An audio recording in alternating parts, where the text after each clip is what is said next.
ভুয়া গ্রেপ্তারি পরোয়ানা দেখিয়ে ২ লাখ টাকা ঘুষ গ্রহণের পর সেই টাকা কিস্তিতে ফেরত দেওয়ার অভিযোগ উঠেছে গাজীপুর বাসন থানার এক পুলিশ সদস্যের বিরুদ্ধে।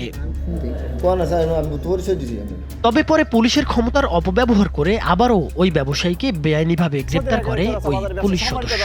হ্যাঁ, অনেক সম্মানটাকে নষ্ট করে দিয়েছেন। আজকে দেখেন আমরা এই ১০ শত পুলিশ অফিসারদের নিয়ে আমরা এত বেকায়দা আছি, আতঙ্কে আছি, যেটা আমরা মনে করেন ব্যবসায়ীদের মনে করেন আমরা ভয় আছি।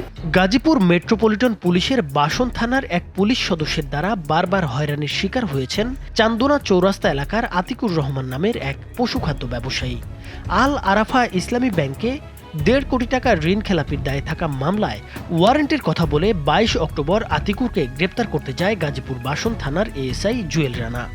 গ্রেপ্তারকৃত আতিকুরকে ছেড়ে দিতে প্রথমে ৫ লাখ টাকা ঘুষ দাবি করলেও পরে ২ লক্ষ টাকার বিনিময়ে আতিকুরকে ছেড়ে দেন ওই পুলিশ সদস্য। যে আমাকে ৫ লক্ষ টাকা দেন, আমি আপনাকে ছেড়ে দিব, হ্যান্ডকাম পরানো, আমাকে ছেড়ে দেব। তখন ছেড়ে দেবো, তখন আমি ৫ লাখ টাকা দেওয়া তো আমার দ্বারা সম্ভব না, আমার অবস্থা খুব খারাপ।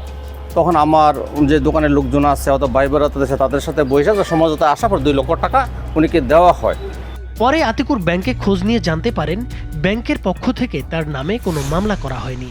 ফলে পুলিশের টাকা নেয়ার প্রতিবাদ করলে এসআই জুয়েল ঘুষ নেয়ার ২ লক্ষ টাকা বিভিন্ন সময়ে কিস্তিতে ফিরিয়ে দেন।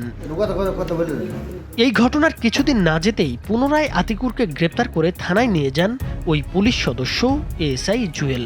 গাজীপুর জেলা ম্যাজিস্ট্রেট আদালত থেকে অন্য একটি মামলায় আতিকুর জামিনে থাকা সত্ত্বেও ওই জামিনের রিকল থানায় এএসআই জুয়েল নিজে রিসিভ করে আতিকুরকে গ্রেপ্তার করেন। অবৈধভাবে গ্রেপ্তারের বিষয়টি জানাজানি হলে আতিকুরকে আবারও ছেড়ে দিতে বাধ্য হন তিনি। তবে আতিকুরের ২ ভাই অভিযোগ করেন ক্ষমতার দাপটে আতিকুরকে বারবার হুমকি দেন ওই এএসআই জুয়েল। এই কাগজ যেটা দেখাইছেন স্যার, এই স্যার এটা তো রিকল স্যার আপনার কাছে জমা দেওয়া আছে, ওনার তো দাবি আছে, তো আপনি তো সই করে কেন আনছেন? তখন ওনার জবাব দিতে পারে না। পরে লাস্টে এই অনেকক্ষণ ঘুরঘাড়ি করেন, বাথরুমে গিয়ে রয়েছে, প্রায় আধা ঘন্টা সময় ব্যয় করছে। আধা ঘন্টা পরে আমার বাইকে থেকে আনার পরে আবার সাদা কাগজে সই করতে কয়। ঘটনা জানাজানি হলে অভিযুক্ত পুলিশ সদস্যের বিরুদ্ধে বিভাগীয় ব্যবস্থা নিতে থানা থেকে অব্যাহতি দেওয়ার কথা জানান বাসন থানার ভারপ্রাপ্ত কর্মকর্তা শাহিন খান। এএসআই জুয়েল রানা এর নামে একটা ওয়ারেন্ট দেখিয়ে কিছু লোকের কাছ থেকে টাকা নিয়েছে, সেই টাকা নাকি আবার ফেরত দিয়েছে।